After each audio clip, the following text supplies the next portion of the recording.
So in the previous class, we discussed why we do experiments. We talked about dependent variables, independent variables, and whatnot. And we also talked about controls. Am I right, Amira? Also, we talked about how we could measure the rate of a reaction. And that if you have to measure rate of the reaction, we can measure it in two ways, right?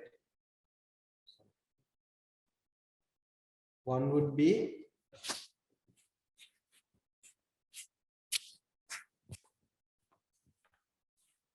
to measure the rate of the reaction.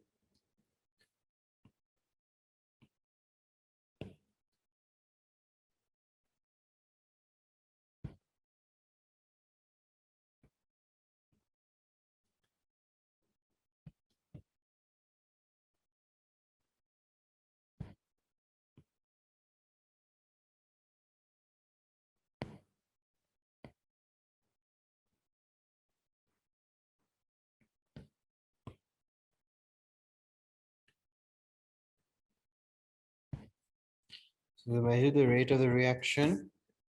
It's in two ways. One would be products formed per unit time. The other way would be reactant, so amount of product, right? Amount of product, reactant used up, amount.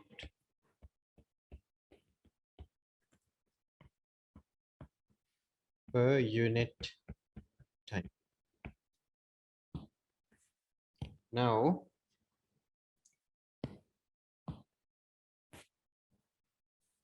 I gave you the example of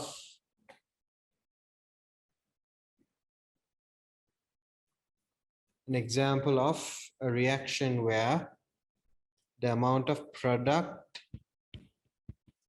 produced per unit time.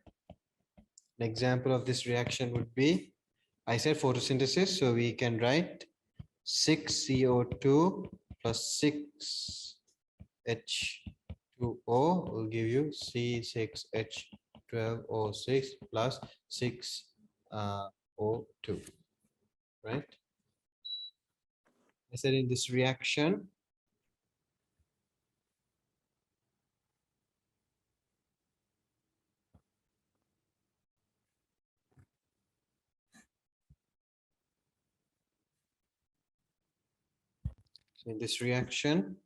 what I said was the amount of oxygen produced per unit time can be calculated to give you the rate. So that is, if we had a big beaker like this, right? And here you have a plant of some sort, right? Put a funnel like this right there. Put a test tube over this like that, and you fill it up with water, right?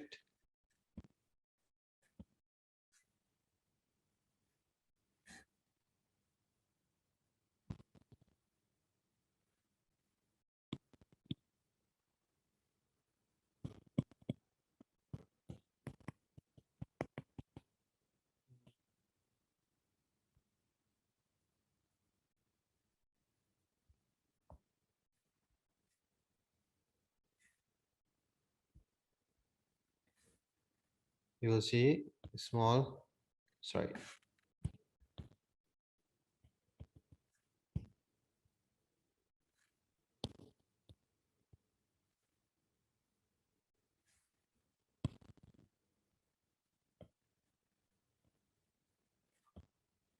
You will see the small oxygen bubbles released, and I told you what we can do is make a table, and one side you put the time, other side you put the number of oxygen bubbles,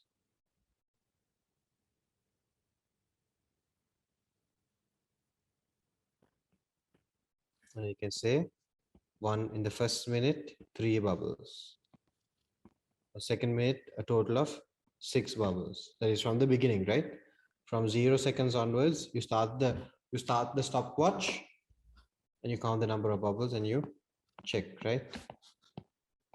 Just examples. Total, right? This is not just, this is 3 from 0 seconds, 3 bubbles. From 0 seconds up till the completion of 2 minutes is 120 seconds, 6 bubbles. So total, right? Not just in the second minute, first minute, right? And then what we said was we can draw a graph from this and we can interpret the rate of the reaction, right? Now,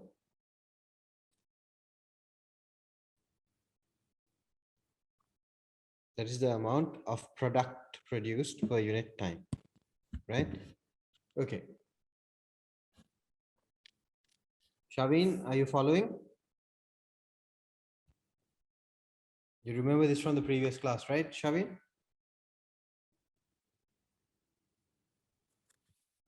Okay. So now when you're having this, so now we're going to be investigating. So is oxygen produced during photosynthesis? Now, you know, guys, that for anything to burn, you need oxygen, right? For anything to burn, you need oxygen. Now, oxygen, if without, now, can you, if you take something, can you burn, if you take, let's say, a piece of paper and you go to outer space where there is no air at all, it's a vacuum. Can you burn anything in outer space? Yes or no? Can you burn anything in outer space? Is it possible to burn something in outer space? How? In space, how can you burn something? Because to burn something, you need oxygen, and there is no air in space. So how are you going to do it? Understood? Right. So we are using that principle that oxygen is a gas that is needed for something to burn. And we are going to use that over here. How are we going to use it? So basically in this, hold on.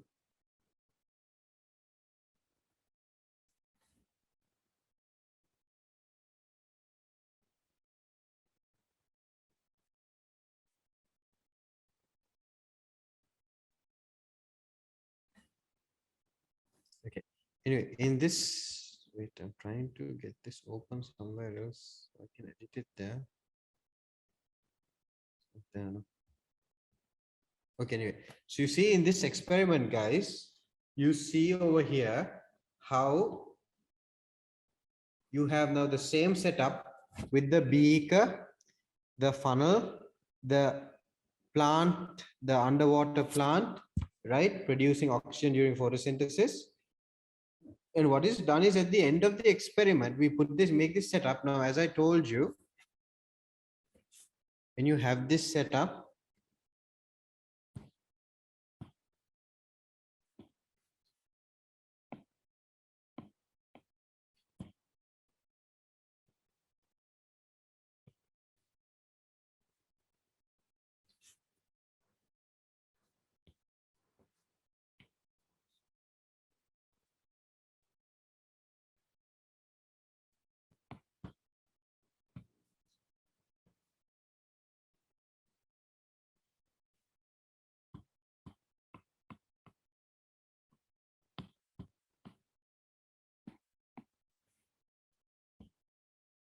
you have that plant or whatnot. Let's say this is the plant, right?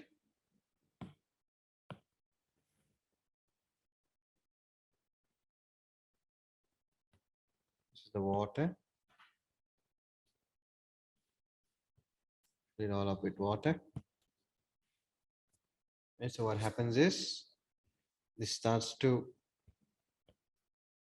photosynthesize and oxygen bubbles. Now let's say the oxygen bubbles is this color, and oxygen starts to fill up over here. As it starts to fill up, it pushes the water down. So as it keeps filling up, what happens is fills up, then water level. What's this?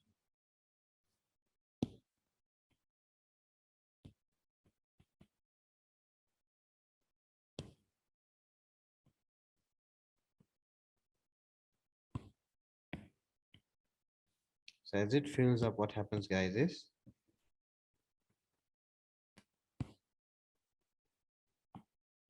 this water level comes down.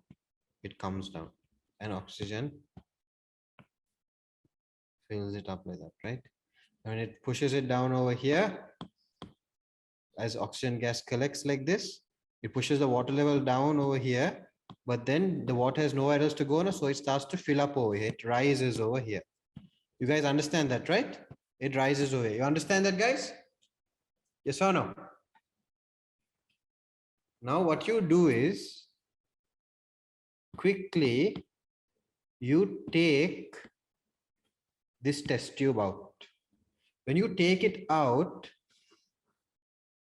now the oxygen gas will be filled here. No, it has collected. Quickly you take it out, and what you do is, this is pure oxygen, right? Pure oxygen that is collected from photosynthesis.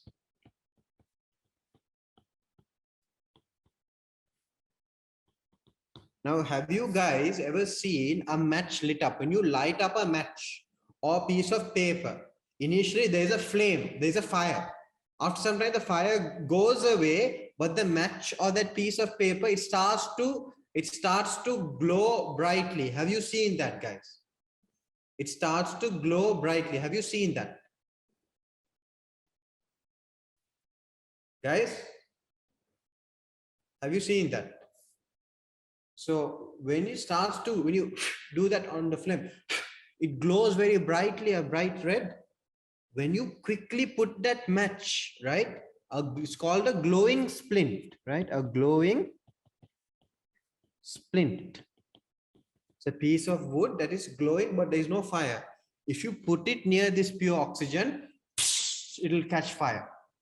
That is what tells you that oxygen is present here. That glowing splint is basically a piece of wood, right?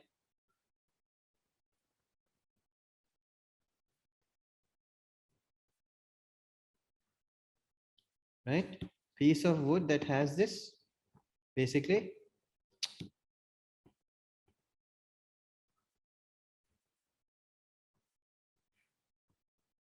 This is the color change.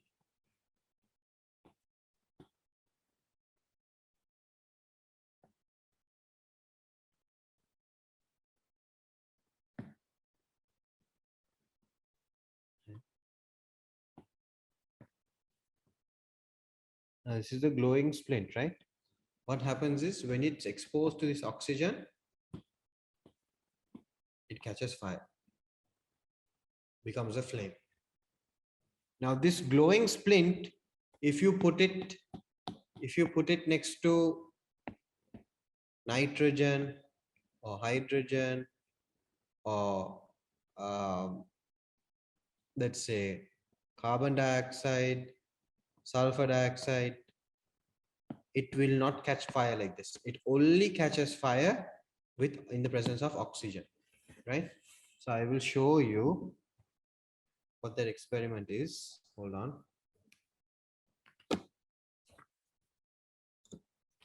Guys, using the iPad is better or explaining on the board is better? What do you prefer? Is the iPad better or the board better? I need your opinion, an honest opinion.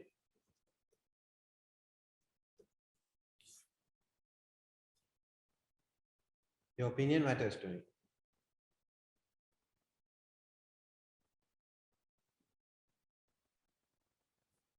Guys.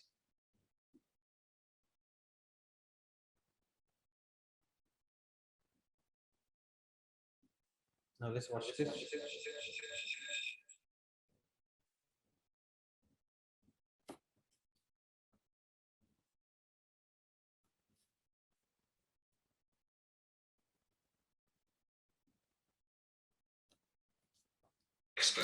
Today we want to talk.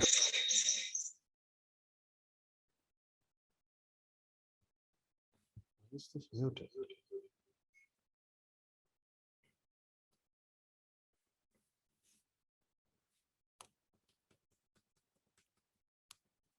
I don't think I can show it here. The future of hydrogen. Hold on.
is a very quick test for oxygen. So only oxygen gas will support burning. A splint is lit, allowing it to burn for a few seconds, then blown away by mouth or shaking. While the ember at the tip is still glowing hot, the splint is introduced to the gas sample. If it is oxygen gas, it will relight. So just have a look at this. Okay, this is a very quick test for oxygen, to test for oxygen. Okay, so I'm going to use a splint, and in this jar here I have managed to produce some oxygen. Okay, so we're going to find out a quick test for that. So I'm going to set the splint on fire. Okay, then I'll quickly blow this off. Okay, now we have our glowing splint now. So if I take this off here, and that contains oxygen, let's see what happens. Brilliant. So it relights. Let's blow that out again and check to see if it works. Yes, it does. Okay. So now you see again. That splint, when it is just in the atmosphere, it's not catching fire again, right? It's not catching fire. Only when you put it into that jar that contains oxygen, does it catch fire again, right? Brilliant. You look at that. The final one, let's see if it still contains oxygen.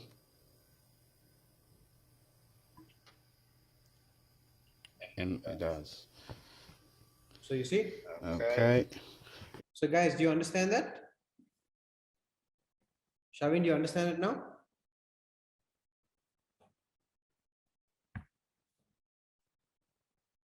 Right. So that is the test for oxygen, and that is how we can prove that the gas that is being given out here in this experiment, these bubbles, we can prove that it is oxygen by doing this, right? So this experiment will prove, is oxygen produced during photosynthesis? If that glowing splint relights, it means that it is oxygen for sure, right? Yeah, so take a bundle of shoots of a water plant. So why do we use a water plant, guys? It's important because only a water plant can photosynthesize underwater. Water plants are adapted. They have the special ability to absorb carbon dioxide from water. Some water contains some dissolved gases. It could be dissolved oxygen, or it could be dissolved carbon dioxide. So this gives it the ability to, the water plants have that special ability to basically absorb carbon dioxide while underwater. Now, can human beings breathe underwater? No, because we don't have gills, but fish can breathe underwater, right? They can absorb oxygen and they can release carbon dioxide into the water through their gills. Human beings can't, because if human beings were to breathe underwater, we'll choke and definitely will die, right? Because our lungs will fill up with water, and that is not a good thing at all. Now, in this case, guys, we have proven, right now we have proven that this plant, which is able to photosynthesize underwater, able to absorb carbon dioxide from water, which is why it's producing these bubbles, right? And we are assuming, why do we say this is oxygen? Because it is we are putting it in bright sunlight. Yeah, we're giving it all that is required. We're giving it water, we're putting it in bright sunlight, and gas is being produced. So most likely it's photosynthesis, right? So yeah, so with that experiment, we have covered how or whether oxygen is produced during photosynthesis. Do you guys have any questions to ask me?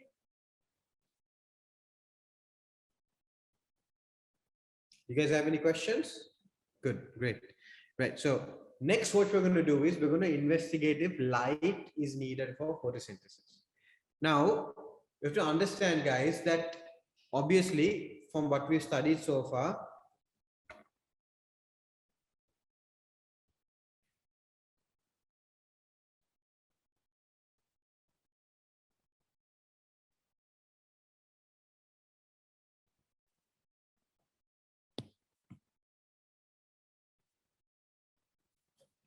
Right. So what you've studied so far, guys, we know what are the limiting factors we have studied.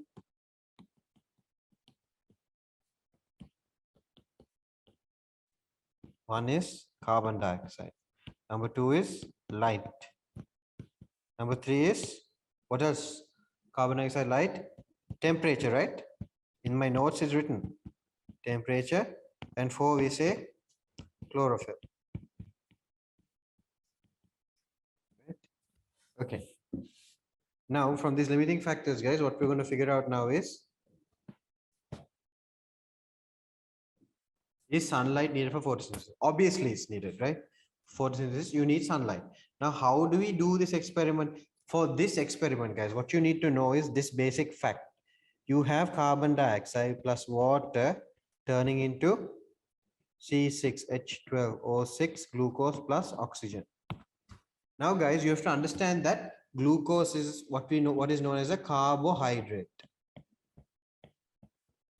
Have you heard of people who diet? They say, I have to reduce the amount of carbs I'm taking.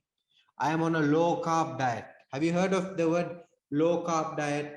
I have to reduce the carbs. Have you heard of the word carbohydrate?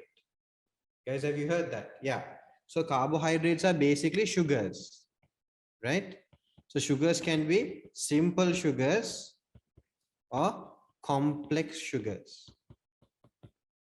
So glucose is an example of a simple sugar. This glucose is like a small building block. When you add more and more glucose chains together, right? It's like when you put one building block on another and you keep fitting it, it forms a complicated sugar, complex sugar, right? What you take one building block, it's just one building block now. So sugar is like that one building block. It's a simple sugar. When you take many building blocks, put it one on top of the other, it forms a complicated structure. Same way glucose forms these complicated sugars, complex sugars, such as starch, glycogen, and cellulose. Now, can anyone tell me carbohydrates are stored in what form? In the storage form of carbohydrates in plants is what? So, famous question I've asked, I will repeatedly asked you, carbohydrates are stored in what? In what form in plants? In what form are carbohydrates stored in plants? Is it glycogen? Is it starch? Or is it cellulose? Storage form, right?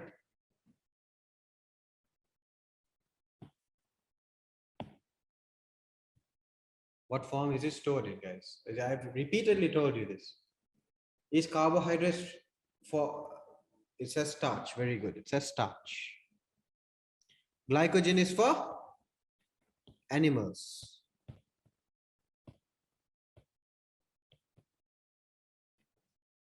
Sorry. Glycogen is animals.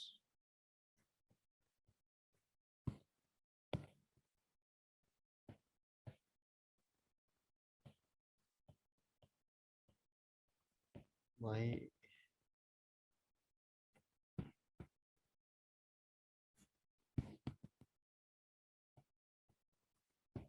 it writing?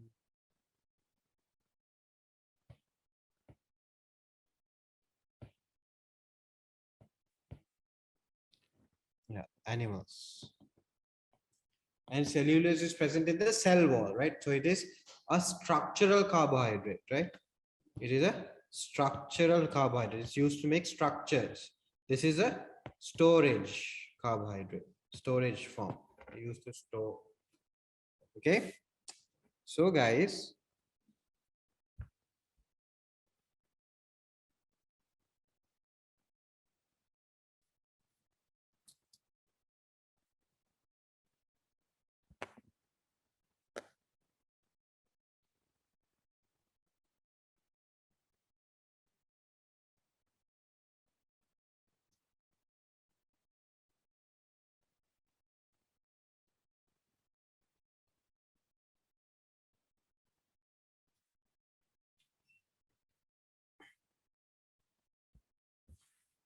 the glucose that is made from photosynthesis is actually converted to starch. And the starch is present. If you look at the plant cell, right? The starch can be stored in either the chloroplast, right? It is stored in either the chloroplast, or it can be stored in the cytoplasm as starch granules, cytoplasm as starch granules. So what do you mean by granules? Basically like grains, small, like we call sand grains, sand granules. So starch granules can be stored in the cytoplasm as starch granules like that, right? Now this starch, guys, if you take starch, if you add iodine to starch, what does it turn to? What is the color it turns to? When you add iodine to starch, what is the color it turns into? I explained in the previous class. Iodine solution is the correct, I should say iodine solution to starch. What is the color change that you observe? I taught it to you in the previous class. Guys, iodine solution to starch. I taught it to you, right, in the previous class? Guys, come on, say something. Come on. It turns a blue, black color. I taught this to you, right? Why have you forgotten it? A blue, black color. Now, guys, what we do is to test if a plant needs sunlight. Now,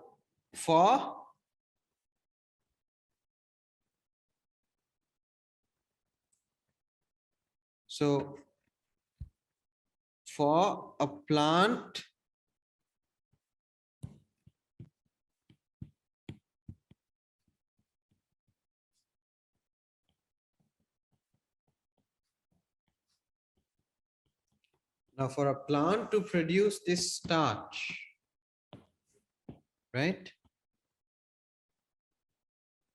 It needs glucose.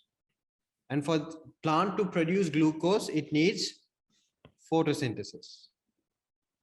For plant to photosynthesize, it needs carbon dioxide, sunlight, water, and chlorophyll. Now, if you cancel sunlight, then no photosynthesis takes place. If you do not expose a plant to sunlight, it will not photosynthesize. If it doesn't photosynthesize, there is no glucose formed. If there is no glucose formed, there is no starch formed. So once again, plants go through photosynthesis and produce glucose. This glucose is packed together to form starch. This is how carbohydrates are stored in plants in the form of starch. If you cancel sunlight, you are canceling photosynthesis. Why? Without sunlight, photosynthesis cannot take place. If you do photosynthesis does not take place, glucose is not formed. If glucose is not formed, starch is not formed. Right? So for this experiment, where we investigate, is sunlight needed for photosynthesis? What we have to do is, there is a method to test the leaf for starch, right? And what is that method? Why? Because if a leaf has starch, it means, based on what we just covered, if a leaf has starch, it means it has glucose, and glucose can only be present through photosynthesis. A leaf cannot eat, a plant cannot eat, right? It can't kill other plants, it can't kill other animals and eat. A plant can't go to the shop and buy bread. If it needs glucose, it can only make glucose through photosynthesis, right? So what we do is, guys,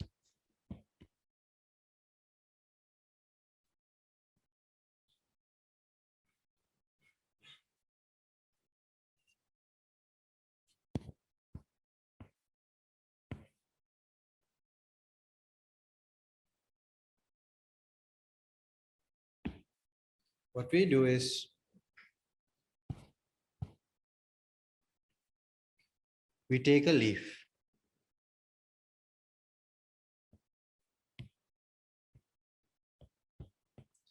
This leaf, guys, what we do is first we put it in a beaker and we boil it, right?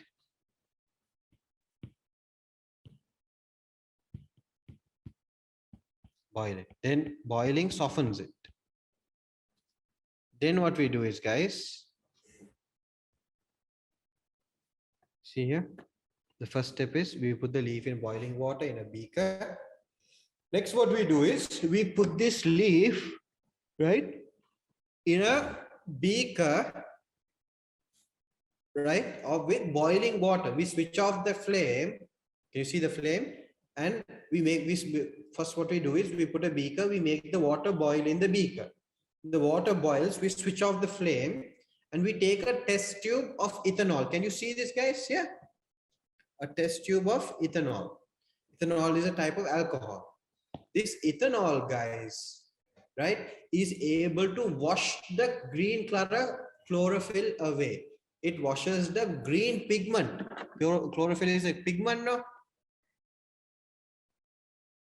Right?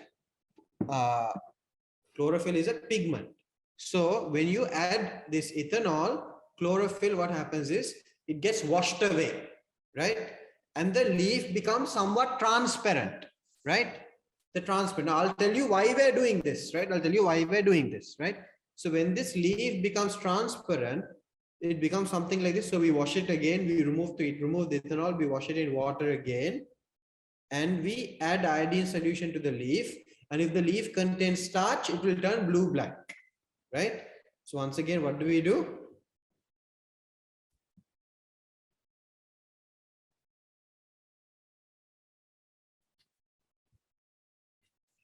First step, what we do is we boil the leaf, right, in water. So we have this beaker here. We put some water in, we put the leaf in as well. And what we do is put a stand and we put a flame, right? We put a fire and it starts boiling. The boiling is to soften the leaf, right? So when before you boil pasta, before you boil noodles, before you boil rice, before you boil kadala, they are very hard. When you boil it, what happens is because of the heat and the temperature, it becomes softened. It softens those materials and it becomes easier to eat. So the reason that we are boiling the leaf is why? In step 2, we are going to take a test tube of ethanol, put this leaf inside, put it in a beaker of boiling water, right? But can you see here, we switch off the flame. The reason we switch off the flame is ethanol, alcohol is volatile. It can catch fire very easily. That's why anything when it comes to hand sanitizer and certain chemicals that have alcohol, there's always a warning label written that says, this is flammable, don't put near flames. And after you put this leaf in that ethanol, the chlorophyll is washed off. Then you have this somewhat white color leaf. You wash this leaf in water again, right? In water, hot water. And then you add iodine solution. Now the reason we are boiling it and removing the chlorophyll is that when it is soft, it will absorb more of this iodine solution. This iodine solution is like a dye. So when it is softer, it will absorb more of this iodine solution, right? And if there is starch, it will change color easily. Otherwise, if it is hard, if we don't boil it, we have to add a lot of iodine solution, and the iodine solution will not be able to pass into the cells easily. But by boiling it, we are softening the structures and we are allowing iodine solution to go in. And if there is any starch, it will react with the starch and it will form that blue-black color as you can see over here, right? Right. So the reason we also take the chlorophyll off is it will be difficult to observe that blue-black color if that green color pigment called chlorophyll is still there in the leaf. So we need to wash that off, right? Because it will interfere with the color change. If the leaf is turning blue, it is easy now. If now this is a, now if you look at this entire page has a white background, right? This page has a white background. Now, if I put a blue dot here, it's very visible now, right? Now, if I was having a,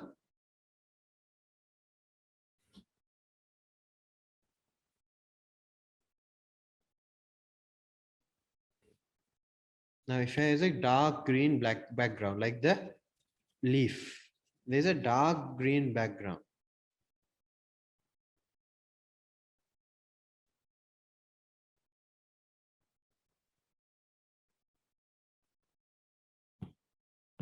And if I also put a blue color, it will be less visible now.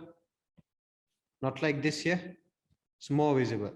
It will be less visible because the green color will somewhat be masking the color change. So same way, if I don't take the chlorophyll out of the leaf, that blue color will be somewhat visible, somewhat hidden. It will be hidden in that background of the green color of the leaf.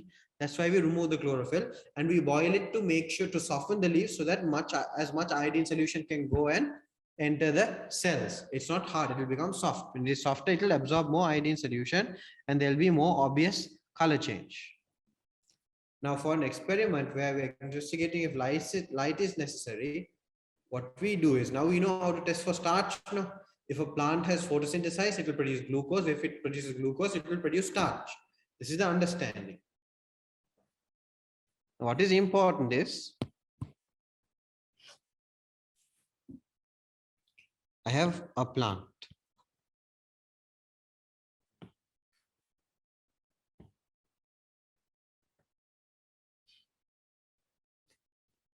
Right? This is the trunk.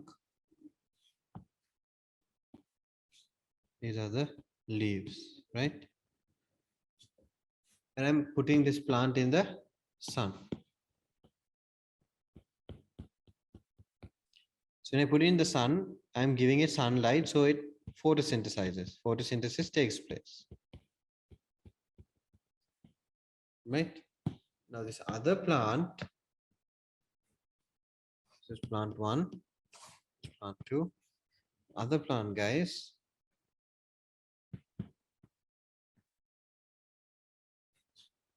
I'm putting this plant in.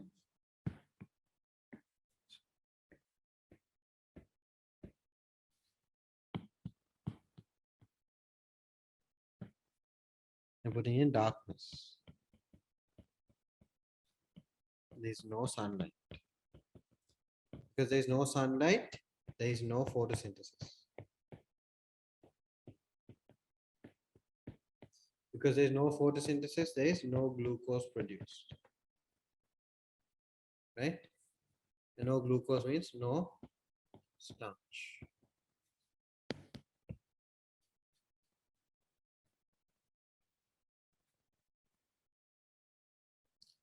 So one plant I have put in the sunlight, one plant I have put in darkness.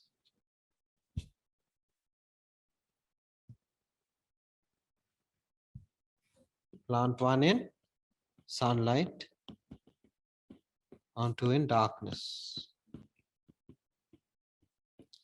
This one will not produce starch because it does not photosynthesize and does not produce glucose. This one will produce starch. Right? So when you test this leaf, right?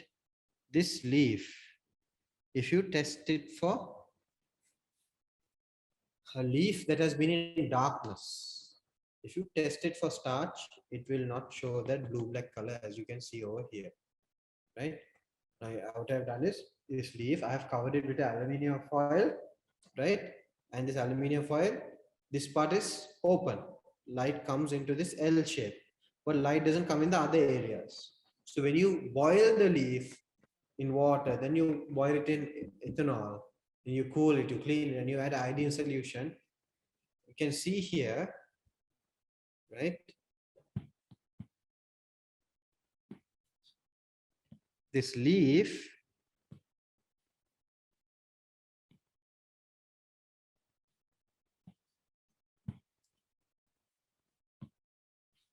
The part that was exposed to sunlight will turn a blue-black.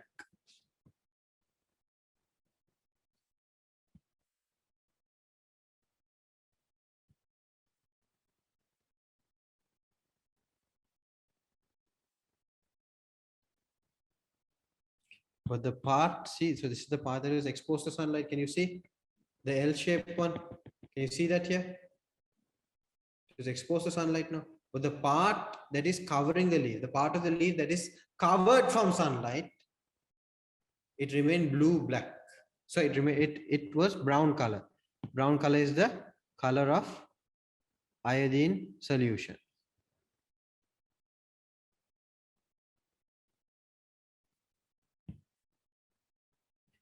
It was brown color. This is what we see in it.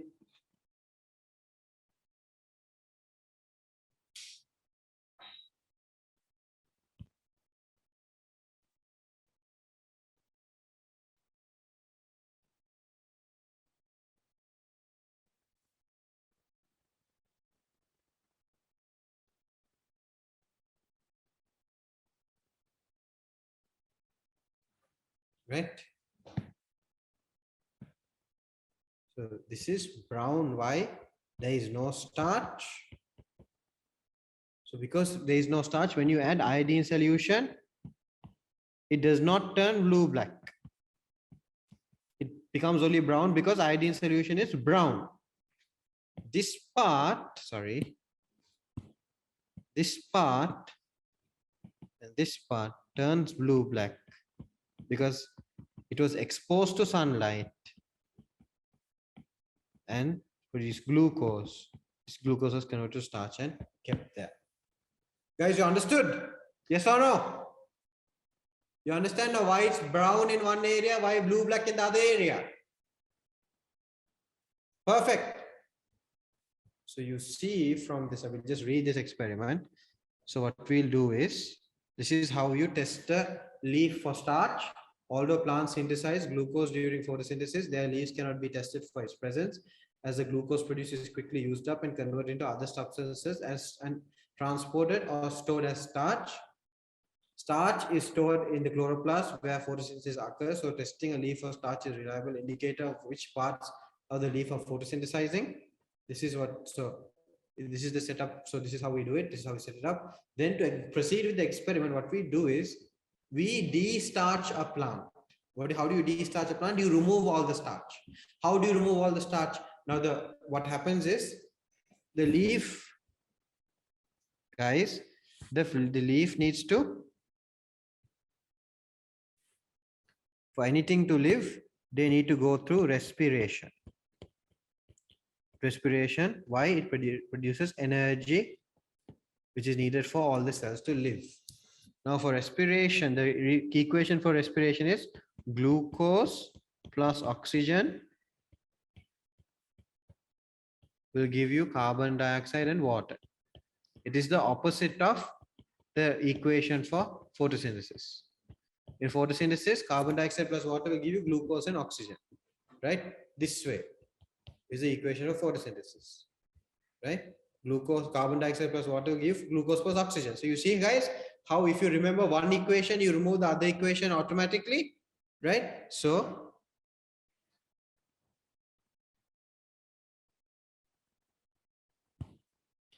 glucose plus oxygen, carbon dioxide plus water. So when this glucose comes from where? From starch. So glucose can be converted to starch when it is not needed, or starch can be converted back into glucose when it is needed for respiration, for energy, right? Now, when you keep a plant in darkness, you're removing all the starch. Why are you removing all the starch? Because all the starch will be what is going on?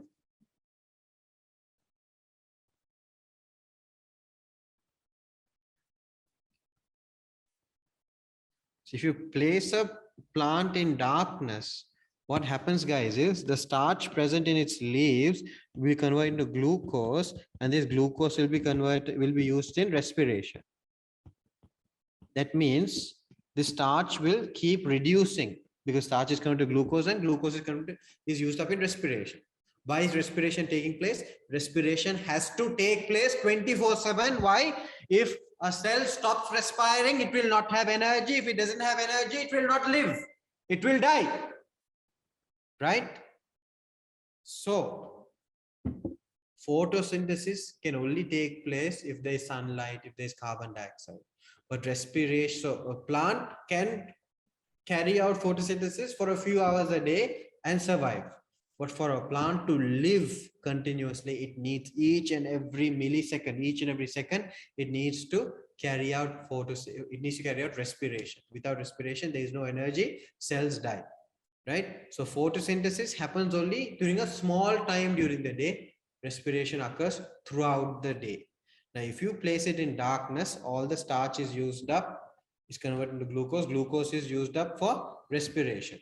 So at the after 24 hours in darkness, after 24 hours in darkness, what happens? There is no starch. This is known as destarching the plant. Destarching the plant, right? So when you destarch the plant, guys, what happens is now you take this plant out from the dark. Now one plant, what you do is, right, you destarch the plant, okay, you're removing all of this leaf that we are destarching, it has no starch now. What we do is we put that cover, right, that aluminium foil, right? So this is the leaf. We'll make it realistic, we'll paint it green. It's a green leaf. But we're putting an aluminium foil, right? It has that L shape. And we're covering the remaining part of the leaf. This part is exposed, this part is this is exposed, this is exposed. We're covering the rest of the leaf in an aluminium foil.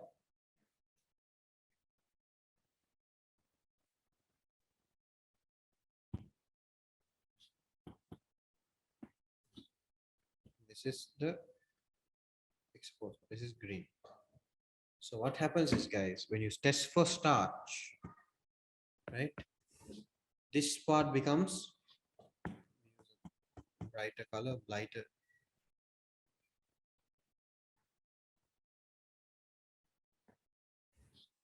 When you test for starch, this part becomes blue black when you add iodine solution, because this was exposed to sunlight and it photosynthesized. But this middle portion, it turned brown because it had no starch. It can't turn blue black. Understood, guys? Okay. Guys, understood? Shavin? Okay, excellent. Right. So that's how you prove. So what you do is destarch the plant by placing it in a dark cupboard for 24 hours. This ensures that any starch already present in the leaves will be used up and will not affect the results of the experiment. Following destarching, partially cover a leaf of the plant with aluminum foil and place the plant in sunlight for a day. Remove the covered leaf and test for starch using iodine solution using the method below. That is this method. Yeah, testing the leaf, drop the leaf in boiling water. This kills the tissue and breaks down the cell walls. Transfer the leaf into hot ethanol in a boiling tube. Washes the chlorophyll. Then again you put it in water and you boil. Wash the ethanol off. And then what you do is finally you add iodine solution and you see that the part of the leaf that was exposed to the sunlight, yeah, the part of the leaf that is exposed to the sunlight, it photosynthesized and it turned blue black. The other part did not. Right? Okay. Okay, guys. Now you guys, we are going to be doing is carbon dioxide required for photosynthesis. So you can take a small 15-minute break. We'll return at around 4:26 and we will continue. So you can read that experiment until then, right? It's actually two ways. Wait a sec. This is not an updated one. It's okay. We will actually You take your 15-minute break really, and we'll be back. Okay. Any questions? Ask me. Right. Right. So the next experiment, guys, is this. Is carbon dioxide needed for photosynthesis? It's very important, right? So in this, you can understand, if you have, there are two things that you need to have a look at. Two solutions. One is soda lime. The other one is sodium hydrogen carbonate, right?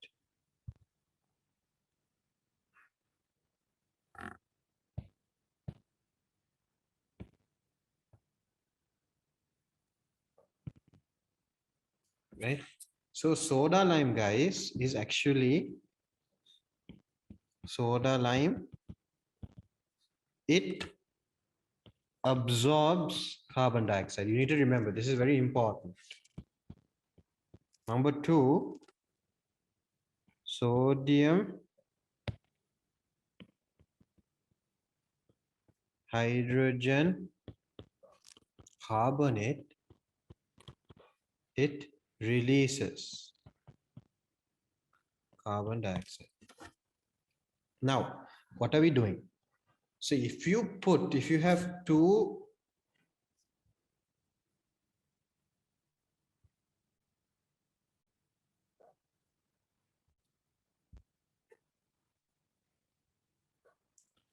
two plants,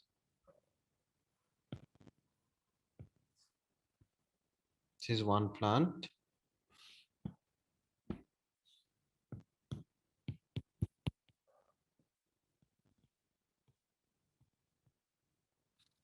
Another plant.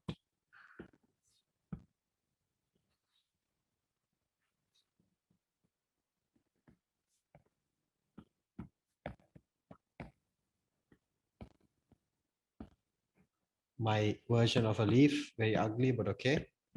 And if I put a plastic bag on top of it like this, by putting a plastic bag and just sealing it on both sides like this, I'm making sure that nothing enters or leaves this environment that the plant is in. Nothing will enter and nothing will leave, right? And in one pot, what I do is on one dish here, I place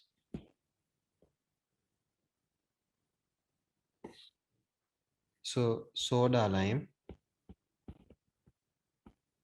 In another dish here, I place sodium hydrogen carbonate, HCO3, right? Sodium hydrogen carbonate solution.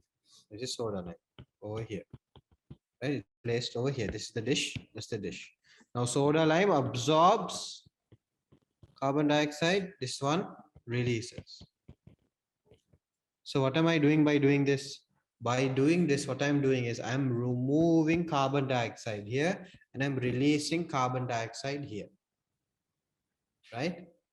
So in this situation, in this experiment, there is no carbon dioxide given to the plant. So no carbon dioxide means no photosynthesis.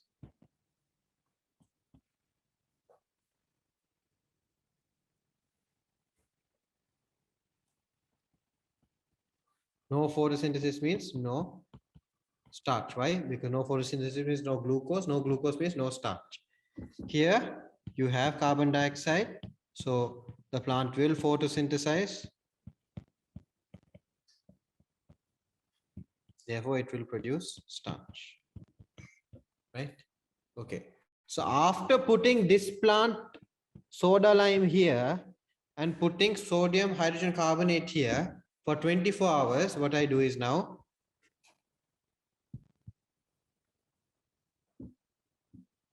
I test the leaf for starch in the same way. I test the leaf for starch in the same way.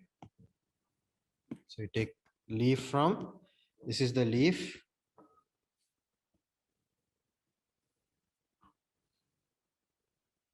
This is the leaf from the experiment with sodium hydrogen carbonate.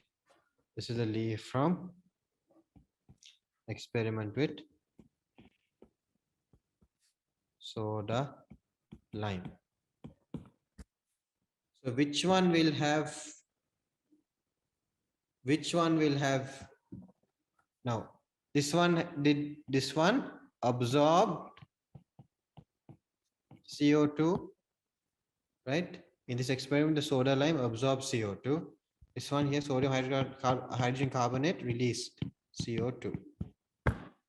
Now, in which experiment will you see when you test for starch, in which leaf 1 or leaf 2 will the color change to blue black? Where will you see a blue black color? In leaf 1 or in leaf 2? Where will you see this blue black color?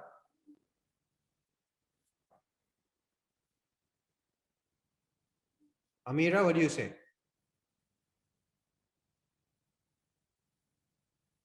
When you add iodine solution to leaf 1, iodine solution to leaf 2, this one will not turn blue black. The color will be, what is the color that you will see? The color will be the color of the iodine solution. It will be brown, right? So when you add the iodine solution to this, there is no starch. So only the color of iodine solution will be there. For example, if I was having blue ink in my hand and if I put it onto white paper, the paper will turn the color of the blue ink? No, because there's nothing reacting with it. Same way, this leaf number 2 has no starch. So when I add the iodine solution, it will not change color. It will remain the color brown. Why? Because iodine solution is brown. But in leaf 1, there will be a blue-black color. Why? This one has starch. CO2 was released, photosynthesis took place, and starch was stored. Right? So that is the what's happening here. As you can see, sorry, you can see. So, to water 2 de-starch potted plants and enclose their shoots in polythene bags as shown, right? In one pot, place a dish of soda lime to absorb the carbon dioxide from the air. In the other one, place a dish of sodium hydrogen carbonate solution to produce carbon dioxide as shown in the picture. Place both plants in the light for several hours and then test a leaf from each for starch. The result, the leaf that had no carbon dioxide does not turn blue. The one from the polythene bag containing carbon dioxide does turn blue. Interpretation, the fact that starch was made in the leaves that had carbon dioxide, but not the leaves that had no carbon dioxide, suggests that this gas, carbon dioxide, is needed for photosynthesis to take place, right? Okay, so that is very important. There's another way you can do this experiment. So instead of using soda lime and not, you can put this sort of potassium hydroxide beads. Can you see that here? Sorry, potassium hydroxide beads. So potassium hydroxide, what it does is it removes carbon dioxide, it absorbs carbon dioxide, right? Over here, there are no such beads. There are no potassium hydroxide beads in leaf A. Leaf B, there is potassium hydroxide beads, right? So obviously, leaf B will not be exposed to carbon dioxide. No carbon dioxide means no photosynthesis. No photosynthesis means no glucose. No glucose means no starch, right? So you test both for iodine, right? You test them both for iodine, for starch by using iodine solution, right? Yeah, so how do you do that? You drop the leaf in boiling water, transfer the leaf into hot ethanol in a boiling tube for 5-10 minutes, dip the leaf in boiling water, spread on a white tile, and you add this iodine solution. And the result,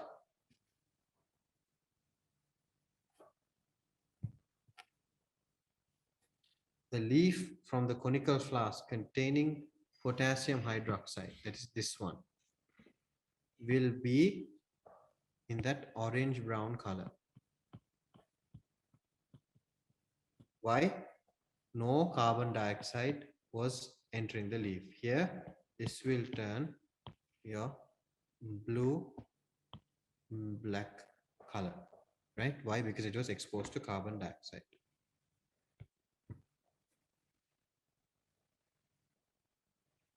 Okay.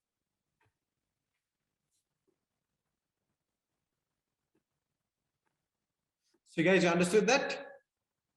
Understood? Shavin?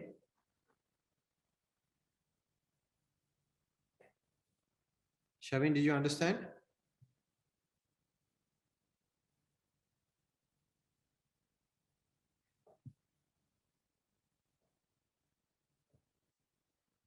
Now testing the leaf for starch laser. Testing leaf for starch.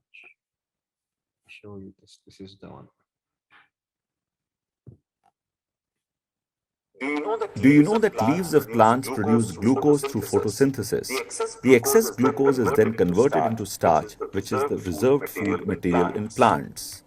Let us do a small experiment to test the presence of starch in leaves. We need a leaf, boiling water, alcohol, iodine solution, test tube, spirit lamp.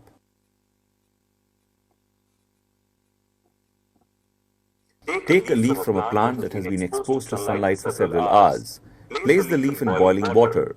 This will kill the leaf, disrupt the cell membrane, and soften the cell walls, allowing the iodine to enter the cells and reduce this alcohol, iodine solution, test tube, spirit lamp.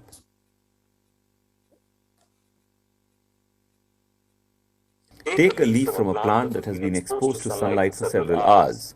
Place the leaf in boiling water. This will kill the leaf, disrupt the cell membrane, and soften the cell walls, allowing the iodine to enter the cells and react. Now put the leaf in a test tube and cover it with alcohol.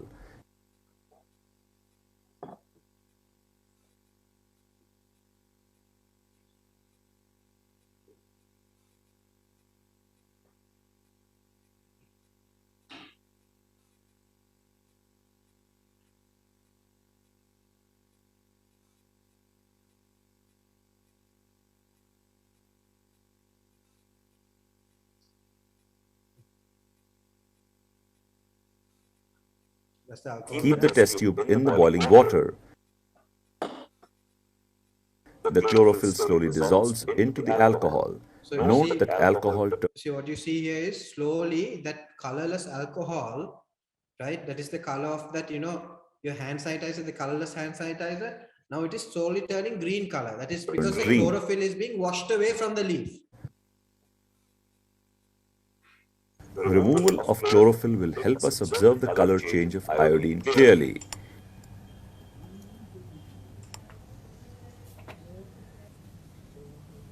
Place the bleached leaf in a petri dish. Pour iodine solution over it.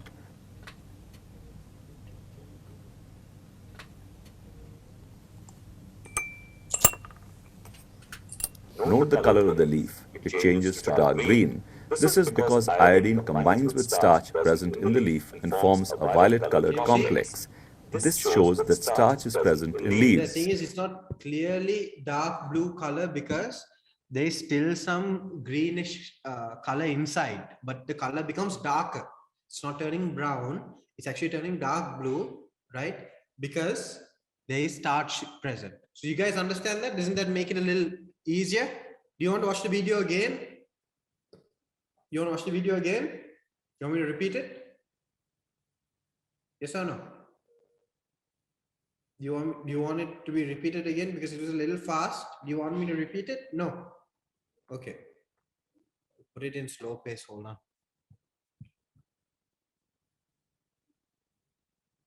How do you put this?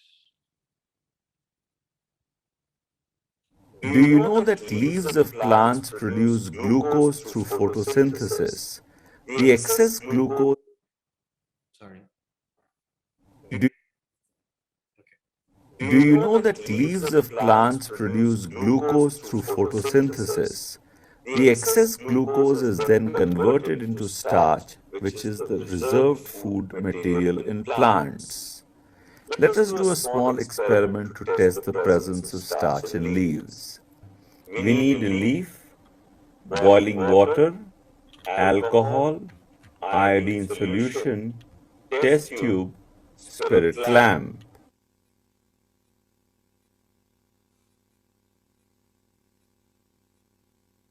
Take a leaf from a plant that has been exposed to sunlight for several hours. Place the leaf in boiling water. This will kill the leaf, disrupt the cell membrane, and soften the cell walls, allowing the iodine to enter the cells and react. Now put the leaf in a test tube and cover it with alcohol.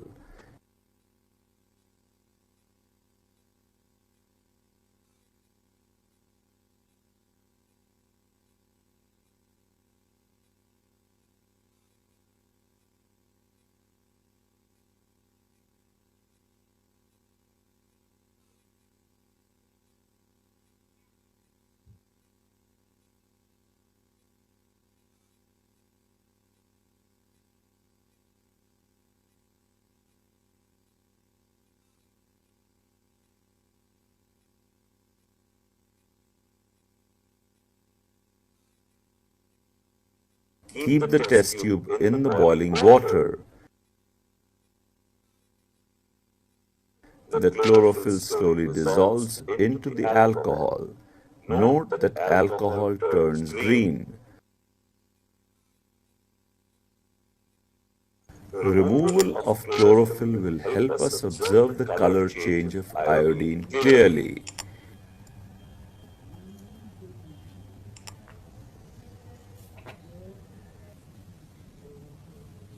Place the bleached leaf in a petri dish.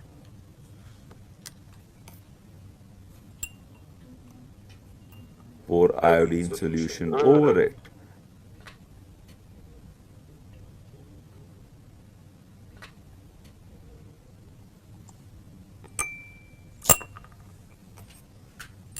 Note the color of the leaf. It changes to dark green.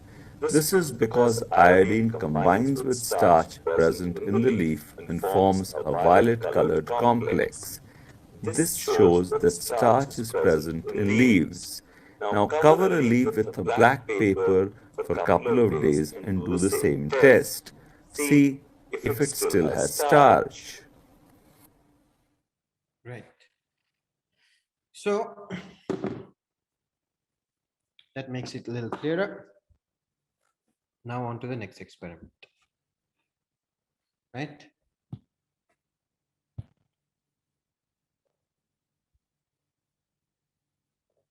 Right. So, guys, have you guys seen leaves like this? Sorry, where one part is green color, one part is whitish color. Have you guys seen? This is common in house plants, indoor house plants. Have you guys seen this? In indoor house plants, guys, this is quite a common sight. So basically, actually, this part does not contain chlorophyll. Obviously, why? Because it's not green. Chlorophyll is green. If chlorophyll was present there, this should also be green like this, right? But actually it's not. That's because there is no chlorophyll. This part has chlorophyll.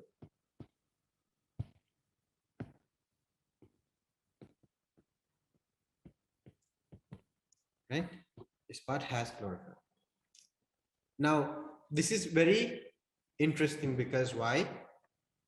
Using a leaf like this, by exposing it to sunlight, giving it carbon dioxide and water, you will be able to figure out why, where photosynthesis is taking place. We know for photosynthesis to take place, we need carbon dioxide, water, right? Sunlight and chlorophyll. If there is no chlorophyll, the plant cannot capture the energy from sunlight and use it to combine carbon dioxide and water to produce glucose.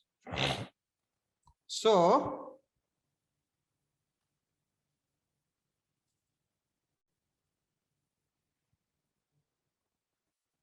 when you test a leaf like this, right, For starch, you will see that after use the method to look for starch. Now this one we have, how many times now we have come across it? So many times now, this entire method. Boil the leaf in drop the leaf in boiling water. This kills the tissues and breaks down the cell walls, making it soft enough to absorb iodine. Then transfer the leaf into hot ethanol in a boiling tube for 5 to 10 minutes. This removes the chlorophyll. Dip the leaf in boiling water. This is done to soften the leaf tissue after being in ethanol. Spread the leaf on a white tile and cover it with iodine solution. So what you see is, in this situation, this part turns blue-black. Why? This part has chlorophyll. So when you add iodine solution to this area, it will turn blue-black.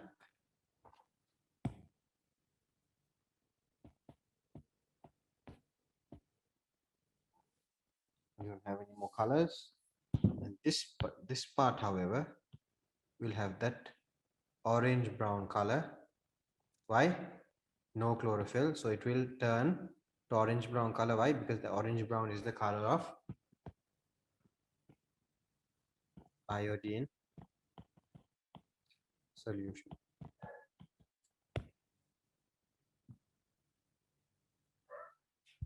Right? So that is what is shown in this experiment, right? You can see the white areas of the leaf contain no chlorophyll, and when the leaf is tested, only the areas that contain chlorophyll stain blue-black, as you can see. The areas that had no chlorophyll, these areas, the whitish areas, right, they remain orange-brown color because there is no photosynthesis taking place here, because there is no chlorophyll. Do you guys understand? Guys understood? Understood, guys? Boys and girls, Amira and Shavin, do you understand? Is that clear? Is that clear? Yes or no?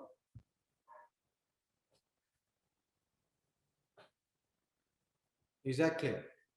Amira, is that clear?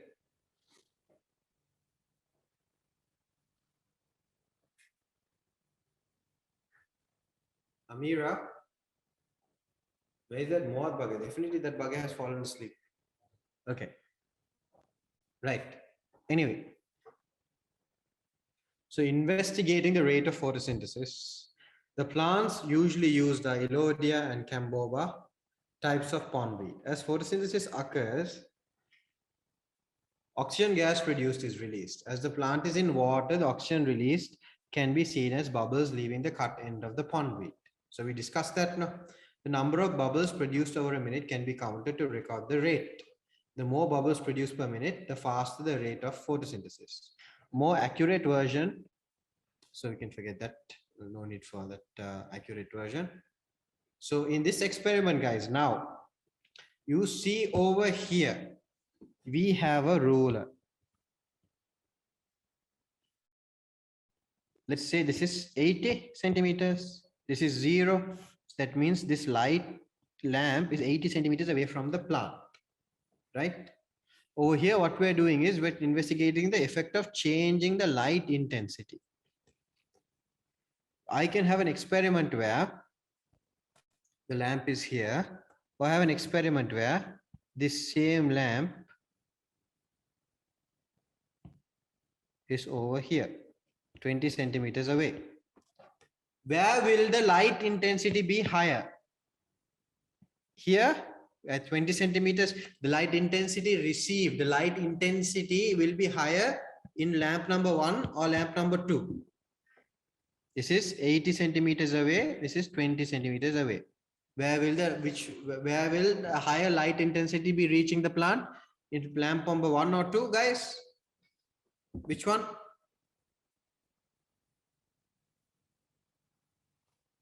Guys, lamp number 1 or 2, which will receive a higher light intensity. Amira, sleeping. Nidhi the Amira. Excellent, Shavin. Very good. Yes. it will be lamp number 1, obviously. Why? This is, if this is 20 centimeters away,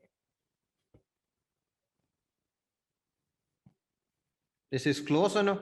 So it will be receiving a higher intensity of light. So for example, during summer, the earth is closer to the sun. So we feel warm. It's very warm because the intensity of the the sunlight is higher. In winter, we are away from the sun. That's why we feel cold, right? Okay. Okay, excellent. Right.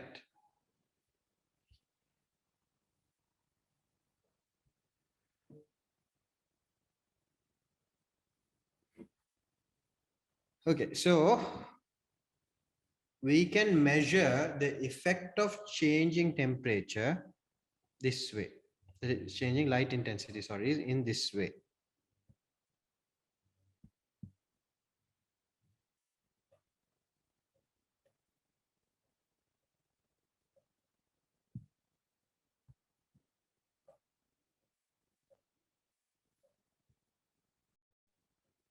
Sorry.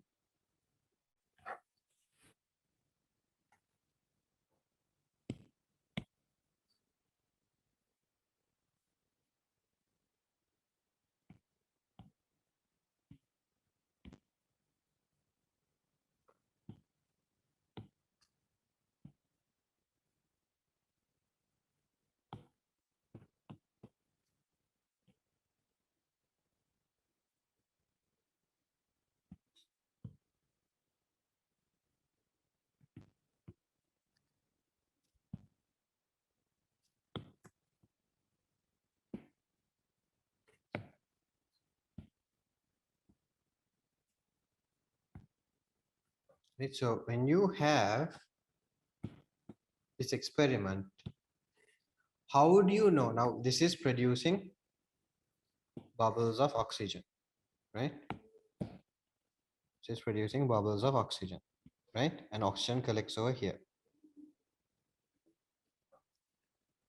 We can get two things. Number one, let's say now in one experiment, right? This is experiment number 1. Experiment number 2.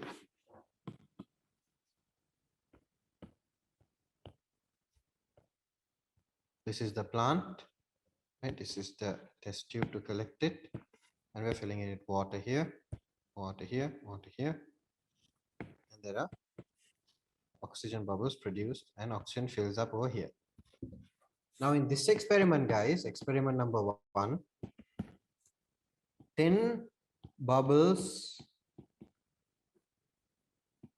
per minute are being produced. Experiment number 2, 30 bubbles per minute are produced. Which one has the higher rate?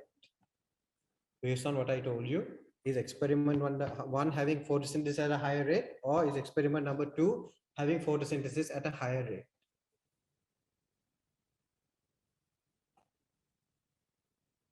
Which one is in which experiment is the plant having a higher rate of photosynthesis? Now we said this bubbling means, why is it bubbling? Because oxygen is produced from photosynthesis.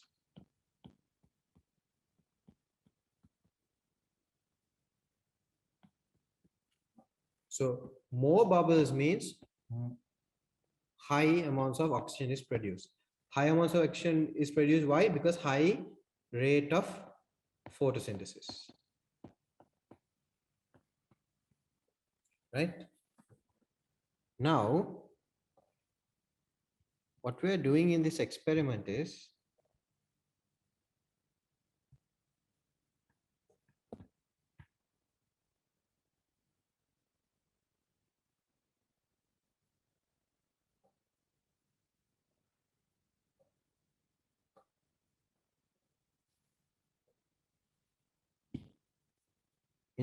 in one experiment. Now we are having this lamp. I'll just draw the very simple structure, right, guys? At 80 centimeters. 80 centimeters. Now I draw my findings in a table, right? Number of oxygen bubbles, Here time. Meaning I start the stopwatch. 1 minute finishes. How many bubbles I record? 3 bubbles.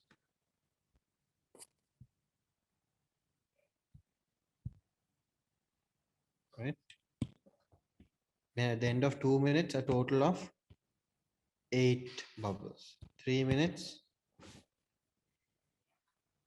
12 bubbles. 4 minutes, 18 bubbles. So what is the rate of the reaction, the average rate? 18 bubbles were produced over 4 minutes, which equals of something like 4.5 bubbles per minute were produced in 4 minutes experiment. This is the average rate, no? Total number of bubbles over total time. So 4.5 bubbles were produced per minute in this experiment, right? So I make another table on the side here. What do I do? How do I do this? Sorry. I make a table over here. This table, what I do? Here I will make light intensity column. This column will be about, hold on.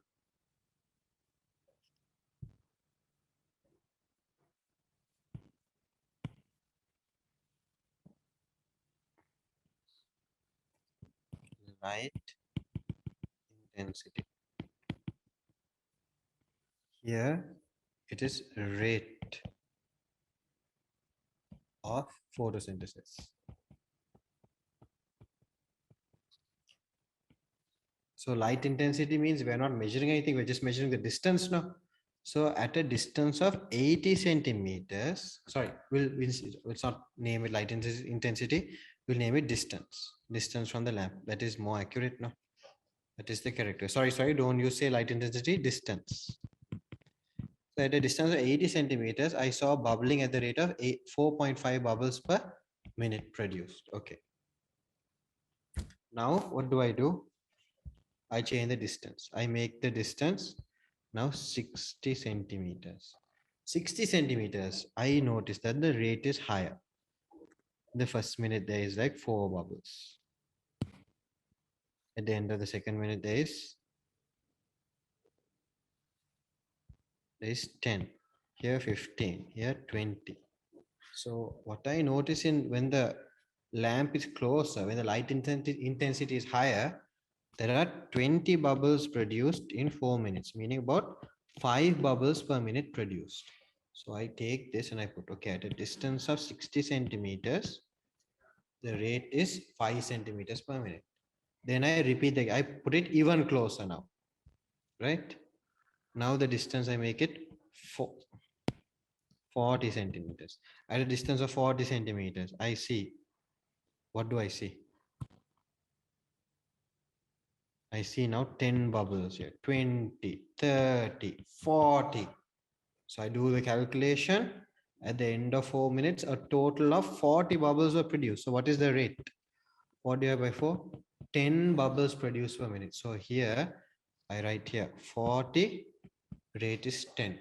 Similarly, for 50, for the distance of 20, I find a rate of 20 bubbles produced per minute. So what do I see? As I decrease the distance between the lamp and the plant, I see an increase in bubbling. This means that, what is the conclusion? Conclusion is rate of photosynthesis depends on Li, light intensity. Why? When the light intensity increases, when you go now, the distance is decreasing, meaning light intensity is increasing now. I see a higher, the rate of bubbling is increasing. Guys, you get that? Shaveen and Amira, do you understand? So I keep changing the position of the lamp, and the closer it gets, I see from 4.5 to 5 to 10 to 20 bubbles per minute. Meaning when you increase light intensity, you're increasing photosynthesis. So light intensity is proportional to photosynthesis. This is how you do an experiment. To complete the experiment, what I do is to easily show it in a nice way for me to pick up things, because a table can be a little boring and difficult to understand. I will make a graph. Now I want you to tell me, I taught you last time dependent variable, independent variable. What is the dependent variable here? What is the independent variable here? Is the light intensity the dependent variable, the distance the dependent variable, or rate of photosynthesis the dependent variable? What is the distance and photosynthesis, which is independent, which is dependent? And where do I put them? Which axis do I put them?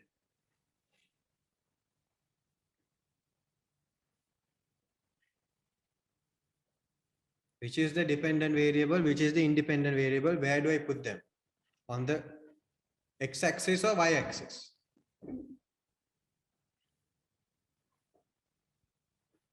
Guys, where do I put them? So if you remember that short form I showed you, dry mix. Dependent variable on y-axis, independent variable on x-axis. The independent variable here is what? What is the independent variable? Distance or rate of photosynthesis?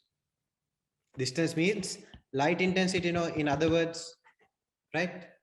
We don't have a machine to measure light intensity, so we're just decreasing the distance, increasing the distance, which is the dependent variable, which is the independent variable. Does light intensity depend on photosynthesis, or does photosynthesis depend on light intensity? That is how you come across it.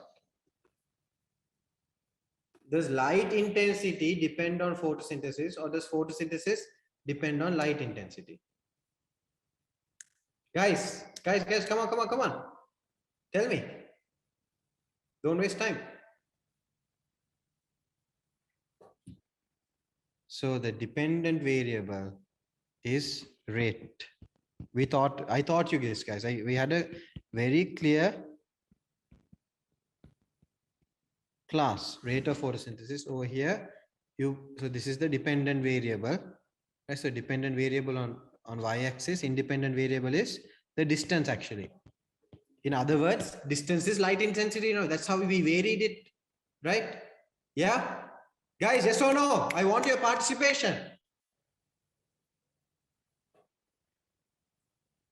Then I see that at 20 centimeters, 40, 60, 80, 20 centimeters, the rate is very high. It's, I say 20 over here. So starts here. At 40 centimeters, the rate is 10. So it's over here. At 60 centimeters, the rate is 5. So it's over here. 80 centimeters, the rate is 4.5. So it's over here. So you see, what do you see in the graph? As the distance increases, distance meaning now the distance from the lamp. No, this is the plant. This is the lamp from the plant. When I take the lamp away, I'm decreasing the light intensity. When I bring it closer, I'm increasing the light intensity. So as the light intensity, when I move the plant away, the light intensity is decreasing. As the light intensity decreases, you can see how the rate is dropping like this. This is easily, when you look at the graph, one shot you can say, as the light intensity decreases, rate of photosynthesis is decreasing. Guys, sorry, the light, yeah. So as basically, as the distance increases, when the distance increases, light intensity is decreasing, right? So the rate of photosynthesis is decreasing. You guys understand? Amira and Shavin, did you understand? Is it clear? Is it clear, Amira, Shavin? Are you just saying it because you want to escape from class, or do you actually understand this? Yes or no? Yes or no? 100%. So that is how you do it, guys. You do, see, we did one experiment for what? We check for the first, for at one distance, how do we check, measure the rate? Okay, at distance of 20 centimeters, what do I do? First minute, how many bubbles? So I wrote 5. Second minute, 10. Third minute, 15. Then I write 15 upon 3. That's a rate of 5 bubbles per minute. Then I make a table and I write, okay, 20 centimeters, 5 rate.